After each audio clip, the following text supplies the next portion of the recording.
लावणी आहे लाखात अशी देखणी या चित्रपटातील जयश्री गडकर या लावणीत आपल्याला दिसतात आणि त्यांच्यासोबत या नृत्याला साथ केली आहे दोन सहनर्तिकांनी आणि त्यांच्या मधोमध दिसतात ते गणपतराव पाटील. त्यांच्या आता ग बायाला दाद दिली नसेल असा मराठी रसिक विरळाच.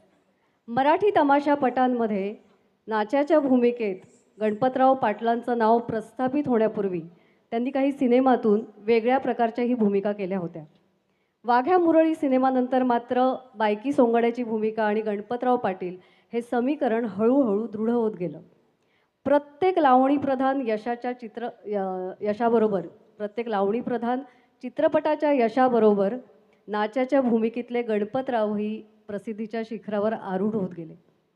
पण यात झालं असं की त्यांची वास्तवातले गणपतराव पाटील आणि पडद्यावरची त्यांची भूमिका यांच्यामधली सीमारेषा प्रेक्षकांच्या मनात इतकी धूसर झाली की त्यांच्या वैयक्तिक जीवनात त्यांना खूपदा मानहानीला समोर जावं लागलं.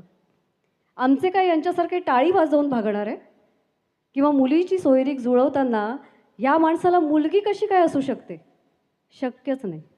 इतक्या खालच्या थराला जाऊन त्यांचा अपमान करण्यात आला. तरीही अपमानाचे सगळे कडवट जहर सोसून या माणसाने कलेशी कधीही प्रतारणा केली नाही. चेहऱ्याला रंग लावून घेणे सोडलं नाही की कधी मदतीसाठी कुणापुढे हात पसरले नाहीत. आणि या अभिनेत्याच्या वाट्याला मान सन्मान तरी किती आले हो.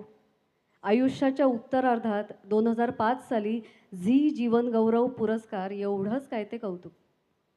2008 साली रवी जाधवांनी नटरंग आणला जो त्यांच्या जीवनावर आधारित होता. मात्र ते यश बघण्यासाठी गणपतराव पाटील हयात नव्हते.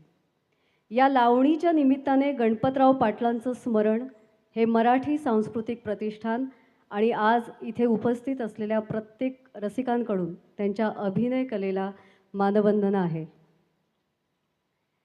बाई मी पतंग उडवितो होते या लावणीचं नृत्य दिग्दर्शन केलं आहे गणेश कारंडे सरांनी आणि सहभागी नृत्यांगना आहेत स्नेहा हुद्दार, योगिता भिलारे, जया राव, आरती देसाई, संगीता संन्यासी, शिल्पा शिंदे आणि भारती जावळे. बाई मी पतंग उडवितो होते.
होते खुदाई पतंग उडवित होते पतंग